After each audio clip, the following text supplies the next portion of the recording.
Somos tu voz. Hola, ¿qué tal? Qué bueno que nos acompañan. Como siempre, un gran gusto poder iniciar juntos este recorrido para poderles contar lo que está pasando, arrancando esta semana ya 7 de abril. Quiero hablarte de Goodbye Debts porque en definitiva es una gran solución para aquellas personas que en este momento puedan estar atravesando dificultades económicas por una deuda demasiado alta. Por ejemplo, con la tarjeta de crédito. ¿Vives acá en la Florida? ¿Tienes una deuda muy alta en tarjeta de crédito o tienes una deuda personal también que estás no pudiendo cumplir, pagar?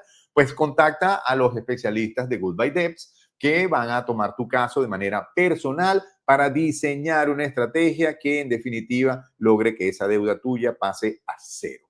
754-215-3117 de Goodbye Debts. Libérate de una vez con Goodbye Debts. Y por lo general, tendemos a pensar que un seguro de vida es únicamente válido y muy bueno para cuando uno no está y es para en beneficio de nuestro patrimonio, de nuestra familia sobre todo. Pero ¿saben qué? Un seguro de vida es una gran inversión y hay que verlo de esa manera.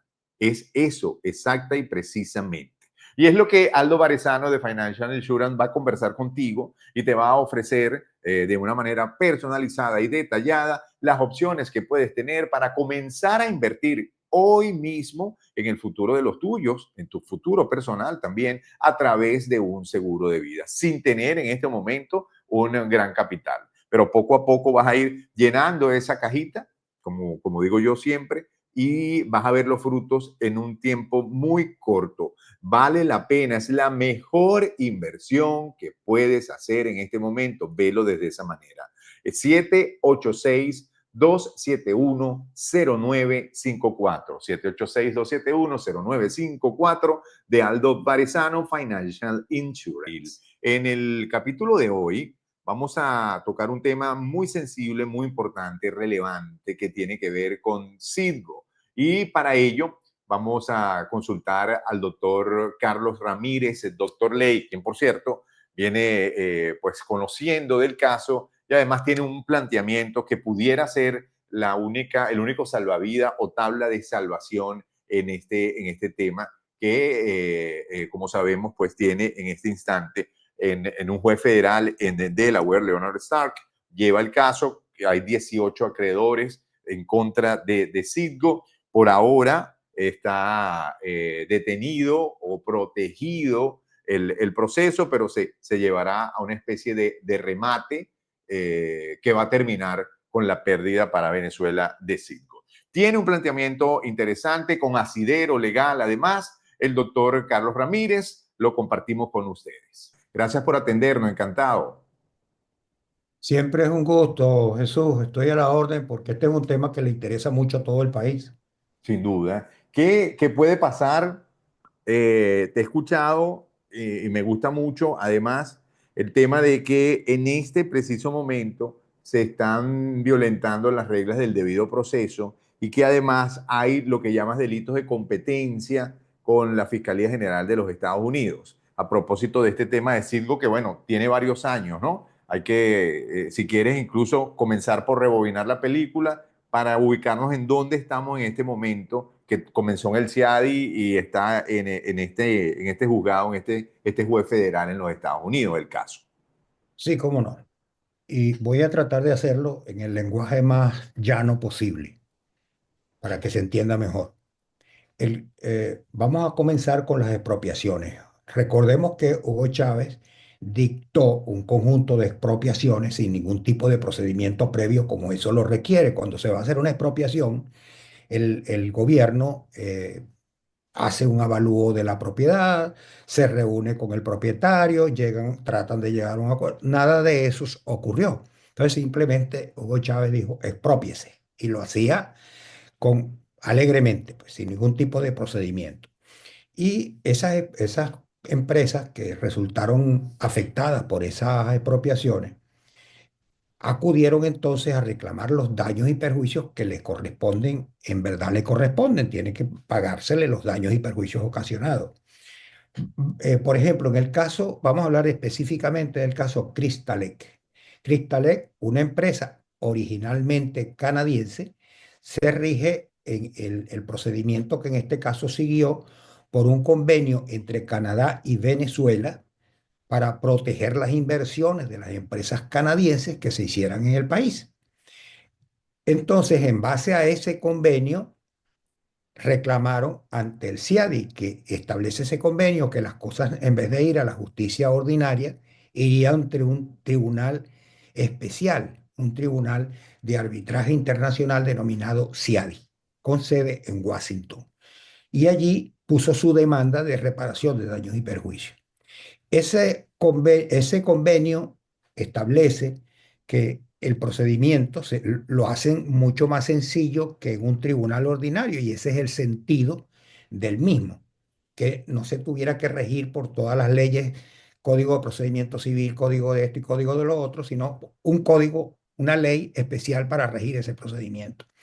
Esa ley estableció que una vez hecho el reclamo, el Tribunal de Arbitraje Internacional, digamos, su eje central forma un subtribunal que lo forman de común acuerdo las partes. Canadá y Venezuela se reunieron para establecer quiénes iban a ser los jueces, y cada uno puso tres jueces, y hay un juez, un séptimo juez convenido por las dos partes, un tribunal independiente. Claro, ese tiene una particularidad que no es muy beneficiosa, que ese tribunal no tiene un tribunal superior para hacer una apelación como los juicios ordinarios, ni un recurso de casación como los juicios ordinarios, sino que su decisión queda allí y sujeta solamente a un reclamo por un defecto eh, de forma que se puede arreglar rápidamente, o un recurso de nulidad, más nada. Eso ocurrió con Cristalet. ¿Qué pasó con Cristalet?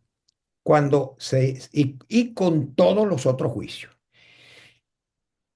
Al ser citado Venezuela por esas demandas para que se defendiera de esas acciones de las empresas expropiadas, se hizo parte el país con un procurador que designó el gobierno de Nicolás Maduro, el abogado Reinaldo Muñoz Pedrosa.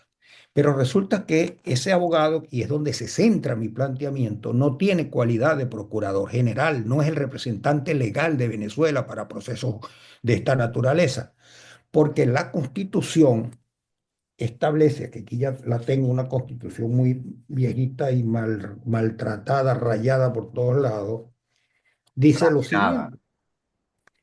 La, se llama Procuraduría General de la República, a quien le corresponde esa actividad. Artículo 247. La Procuraduría General de la República asesora, defiende y representa judicial y extrajudicialmente los intereses patrimoniales de la República. El 248 dice: la Procuraduría General de la República está a cargo y bajo la dirección de un Procurador General de la República. Y el artículo siguiente, el 248, dice que el procurador será nombrado por el presidente de la República con la autorización del Poder Judicial. 247, 248 y 249. Es decir, el apoderado constitucionalmente establecido para representar a Venezuela en este tipo de procesos, cualquier acción contra los bienes de la República, es el Procurador General de la República, un funcionario de una categoría tal cuyo nombramiento es concordado entre dos de los poderes del Estado, no es un solo, el presidente y la Asamblea Nacional, el Poder Ejecutivo y el Poder Legislativo. Pues bien, la última persona que ocupó ese cargo bajo esas características fue la señora Cilia Flores. La señora Cilia Flores renunció el 13 de marzo, en marzo del 2013, y en vez de hacer que se nombrara un funcionario que la sustituyera como la Constitución exige, sino que ella nombró a un encargado. Dijo: mira, encárgate tú de ese puesto. Ese encargado, eh, un señor Manuel Galíndez, estuvo ejerciendo ese cargo durante un año y un mes, 13 meses más o menos. Y también renunció, al año y 3 meses renunció. Y él, a su vez, nombró a un encargado. que vino a ser entonces un encargado del encargado, el abogado Reinaldo Muñoz Pedrosa.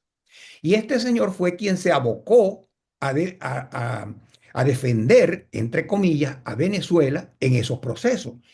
Partiendo de allí, ese juicio es nulo, porque si una persona es demandada y se aparece en el tribunal alguien que tú no has nombrado, tú no tienes voluntad de nombrarlo, se hace cargo y te representa y lo condenan y todas esas cosas, ese juicio no tiene validez, es nulo.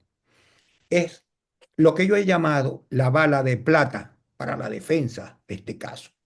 Nunca se ha hecho valer, nunca se ha hecho valer, lo cual contiene una serie de circunstancias también que hay que analizar. Recordemos, esto ocurrió por primera vez en el juicio Cristalet. A quien le correspondía haber reclamado eso es a un procurador legítimo. Vamos entonces al caso del procurador del gobierno interino que nombró Juan Guaidó.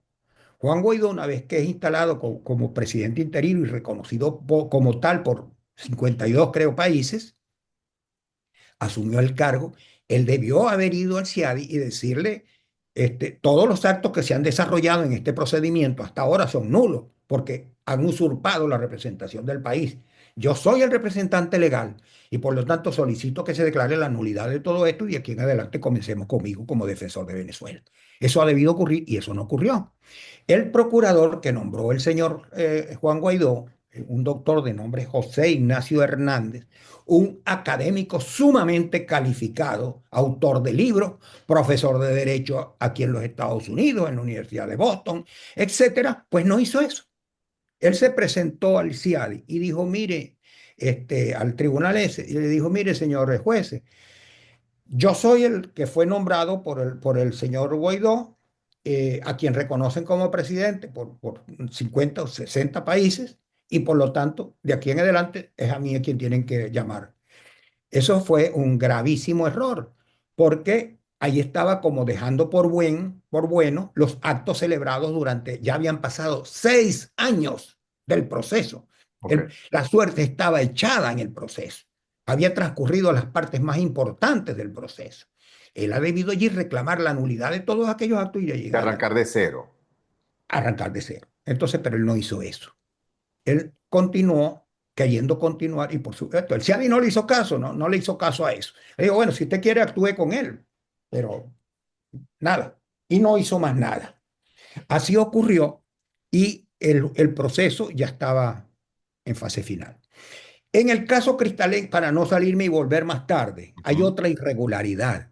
Cristalet demandó por su reclamo original era por 79 millones de dólares. Y entonces le vendió el procedimiento, le vendió el caso, estando en el juicio, a una empresa de esas que se llama buitre, las empresas buitre, que en Argentina se cargaron a ese país también en un procedimiento similar. ¿Qué hicieron ellos? Él le vendió por 79 millones de dólares. La empresa Cristales le vendió sus derechos de juicio a esta empresa, Tenor Capital se llama, se la vendió por 79 millones de dólares. Claro, siguió actuando con el nombre Cristales, pero como una empresa, la empresa Cristales, pero eso fue del conocimiento público y notorio, no fue ni siquiera lo ocultaron, no se ocuparon de esconder eso. En ese momento se desnaturalizó el procedimiento, porque el CIADI no está hecho para ese tipo de situación. En primer lugar, la empresa que compró Tenor Capital no podía seguir un juicio que está hecho, un juicio de arbitraje que estaba hecho para proteger capitales de Canadá en procedimientos de empresas canadienses que hubiesen invertido en Venezuela. Y Tenor Capital no es una empresa canadiense, es un extraño. Se sale del marco de ese procedimiento. Ese es otro efecto de nulidad. Y eso fue un hecho conocimiento público y notorio y tampoco. Y el colmo de los colmos es que el CIADI, ese tribunal, condena a Venezuela en ese juicio por 1.400 millones de dólares. Entonces, de 79 millones de dólares que le vende CIADI a esta empresa, Tenor Capital, le vende por 79, esta se mete 1.400 millones de dólares. Eso Negocio, no, imagínate. Sí, sí. es una cosa horrenda. Ajá. Entonces, el CIADI no está hecho para la usura. Eso es usura. Tampoco eso se reclamó. No se ha reclamado. Y por si fuera poco, tenemos que el procurador que nombra Juan Guaidó, el doctor José Ignacio Hernández, había trabajado para Cristalet en ese mismo caso.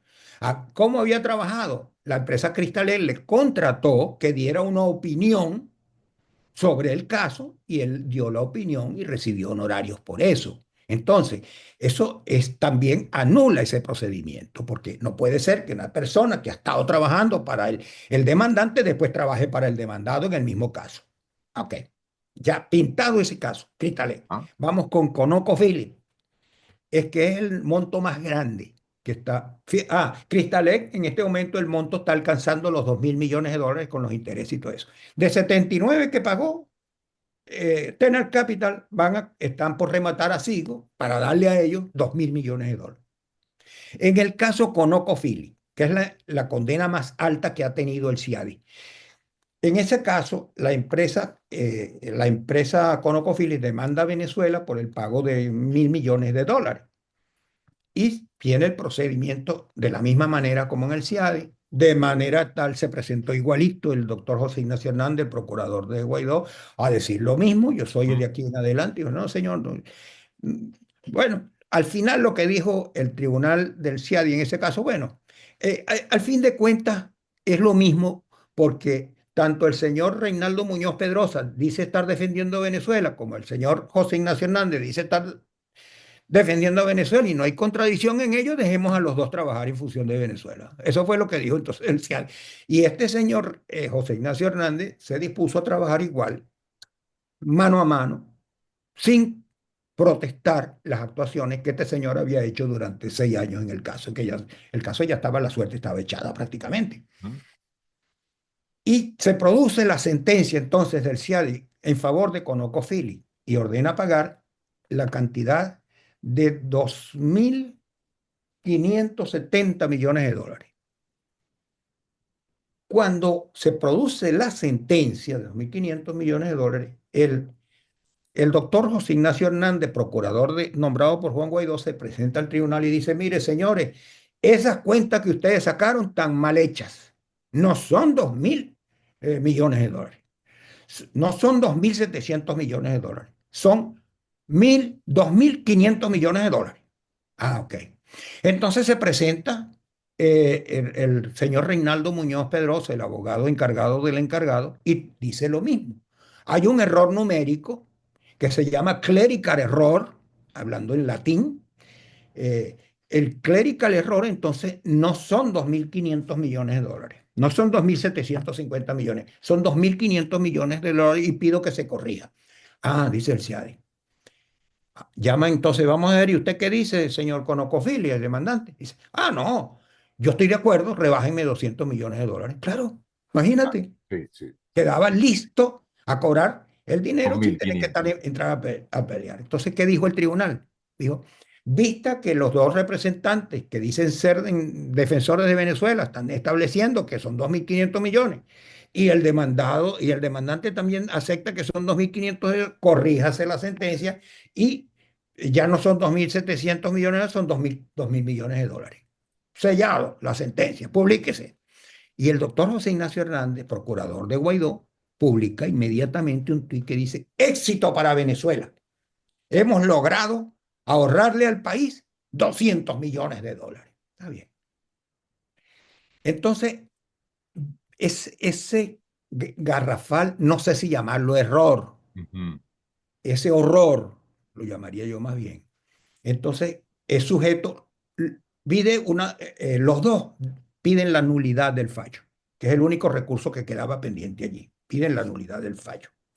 La nulidad por causas X y Y, Z, pero ninguna por la real, la La verdadera, por verdadera, la bala de plata. ajá, que no era la persona idónea para llevar adelante ese caso por más de 6 años, por ejemplo. Entonces, y el CIADI viene y dice, bueno, hay dos peticiones de las dos personas que dicen representar a Venezuela.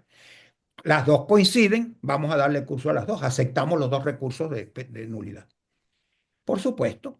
Entonces, dan curso y el señor el señor Reinaldo Muñoz Pedrosa y el señor José Ignacio Hernández van a trabajar conjuntamente y hacen la petición en común. Y dice, José Ignacio Hernández dice, bueno, al fin y al cabo, los dos estamos defendiendo a Venezuela. Vamos a firmar los dos, convalida las Claro, actuaciones cierto. del otro. Y Del encargado, pues. el encargado, Sí, lo convalida. lo pone como genuino defensor. Exactamente. Sí, ok, entiendo. Entonces, bueno, la sentencia fue no, sin lugar. No, no, no, no hay lugar para la nulidad. Se convalida el fallo. Tiene que pagar. ¿Y esa, sabes en cuánto va ahorita el monto? Va en 10.000 millones de dólares. Wow. Allí va. Es el primero en la lista. Y después de eso, bueno, está la larga lista de acreedores, Son 18 en total, en definitiva. 18 en total. Sí. Hay Entonces, quienes opinan que lamentablemente eso a la larga se perderá. todo, todo va para ese camino.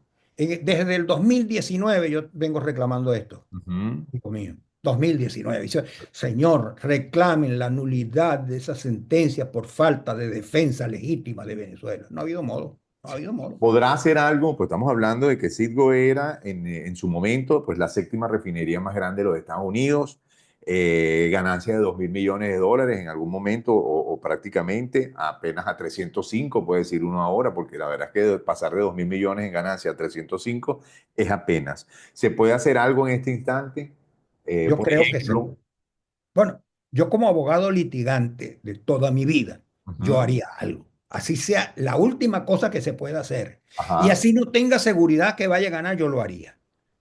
Ir ante la Corte Suprema de Justicia de los Estados Unidos, decir, esas sentencias son fruto del árbol envenenado. Esa es una jurisprudencia de la justicia norteamericana, de la Corte Suprema de Justicia de los Estados Unidos, de ujú, 1700, del año 1700. Allá ocurrió en aquella oportunidad que en un procedimiento penal se descubrió que quedó claro que las pruebas contra el acusado habían provenido de una actuación arbitraria de la policía que se había metido en una oficina sin autorización judicial, había extraído los libros de contabilidad y de allí había sacado que había un fraude en esas actuaciones. Y el juez dijo, aunque está evidente el hecho delictivo, eso es más fuerte lo que han hecho las autoridades de violar el derecho de la defensa del otro. Por lo tanto, eso es nulo, porque ujú. eso es fruto del árbol envenenado. Ok. Que por cierto, mi libro, que yo produje un libro, se llama así, agarré ese título. Ok, ese pudiera ser en este instante el único salvavidas que le puede ir quedando al caso de Citgo, Legalmente sí, que va contra reloj siempre y bueno, el juez lo que va es como postergando el tema de la licencia de protegerlo de los 18 acreedores, pero eso ha ido como una bola de nieve, aumentando además incluso en el monto. los intereses siguen corriendo. Claro, claro, claro, claro. ¿Habrá una oportunidad? Yo haría esto. Iría Ah, ante la Corte Suprema de Justicia de los Estados Unidos y diría, porque aquí además hay otros vicios gravísimos. Porque es que esas sentencias del CIADI, ilícitas, para ser ejecutadas aquí en los tribunales de los Estados Unidos, tuvo que ujú, pasar por un procedimiento previo que estableció un convenio que se llama Convenio de Nueva York. Pero eso se hizo. Entonces, ¿qué hicieron las empresas? Se vinieron al Tribunal de Washington, a la Corte Federal de Washington, D.C., y pidieron que se ejecutara ante los tribunales de los Estados Unidos. Y lo hicieron violando otra disposición interna de la Constitución que dice el 253, que le corresponde a los órganos del Poder Judicial conocer de las causas y asuntos de su competencia mediante los procedimientos que determinan las leyes y ejecutar o hacer ejecutar sus sentencias. Como quiera que las sentencias del CIALI se tienen como sentencias de los tribunales venezolanos, tenía que haberle pedido primero a Venezuela que ejecutara esas decisiones. por Eso supuesto. lo violaron. También se pasaron directo ante el Tribunal de Washington y el juez de Washington no vio eso. ¿Por qué no lo vio? Porque el juez de Washington, cuando le llega esa demanda para ejecutar en el territorio, en los tribunales norteamericanos, él cita a las autoridades venezolanas de Juan Guaidó. Lo cita y cita al doctor José Ignacio Hernández y cita a Carlos del Vecchio, el embajador, para que vengan a contestar esa demanda de ejecución. Y ninguno fue. No fueron, no presenciaron. Y incluso el doctor Hernández saca un libro en donde dice por qué Venezuela no se defendió ante el Tribunal de Washington, D.C. Lo explica. Y Mm. dice que bueno, porque lo que estaban era esperando que corrieran las fechas y los términos y los lapsos, porque las cosas en Venezuela iban a cambiar y que eso se iba a arreglar. Sí, que ¿Ah? iba a asumir el interinato, iba a asumir la Exacto, presidencia, exacto. ¿no? Puede decirse lo mismo cuando entonces estemos en el plazo en el que Edmundo González, por ejemplo, asuma, puede ser esa la razón. Entiendo también que junto con el querido amigo Ernesto Ackerman están llevando adelante al menos la posibilidad de hacer ruido con esto, ¿no? Es Sí. decir, buscando ser escuchados en distintas instancias. Claro, porque ahí hay elementos que tipifican delitos. Y por eso con Ernesto Ackerman, que es una persona, un venezolano extraordinario y que está haciendo una labor extraordinaria, que preside el AIVA, que es la Organización de Ciudadanos Venezolanos Norteamericanos, que es, bueno, muy fuerte en los Estados Unidos, me está acompañando en esta actividad de denunciar las características penales que Mm, tiene este hecho y el bono PDVSA 2020 que también es ilícito y se está mandando a ejecutar. ok. Gracias a Dios que allí hubo una sentencia de un tribunal, de una corte de apelaciones, que devolvió el expediente para que lo vuelvan a sentenciar y esa posibilidad está abierta ahora. Entonces, yo iría ante la Corte Suprema de Justicia y le diría que todos estos procedimientos son nulos y manchan el prestigio de la justicia norteamericana, Mm. además de crearle un gravísimo daño a Venezuela. Está atentando contra la seguridad jurídica que emana de la justicia de los Estados Unidos y demandaría su nulidad. Bueno, Sería el último paso. nos sumamos a eso de hacernos, pues, precisamente ecos y amplificadores de este deseo, de este anhelo. Y ojalá bueno, que seas escuchado, Dios te oiga. en definitiva. Muchísimas gracias. Muy claro todo. Estamos, por supuesto, en contacto. Agradecido por estos minutos al doctor Carlos Ramírez, doctor Ley. Muchas gracias a ti. Por aquí siempre pendiente y a la orden. Gracias. Carlos Ramírez entonces con nosotros, doctor Ley, dándonos los detalles y explicándonos esto. También sería bueno conversar a ver qué actividades piensa desarrollar Ernesto Ackerman como uno de los principales promotores de esta idea de parar la situación actual del caso de Citgo, el caso contra Citgo en los Estados Unidos. Nos vamos siempre, por supuesto, invitándote a que le des like a nuestros videos, a que te suscribas al canal, actives las notificaciones, nos escribas algún comentario y compartas estos videos para seguir creciendo juntos, ustedes y nosotros aquí en Somos Tu Voz. Será adiós mediante esta mañana. Hasta luego. Somos Tu Voz.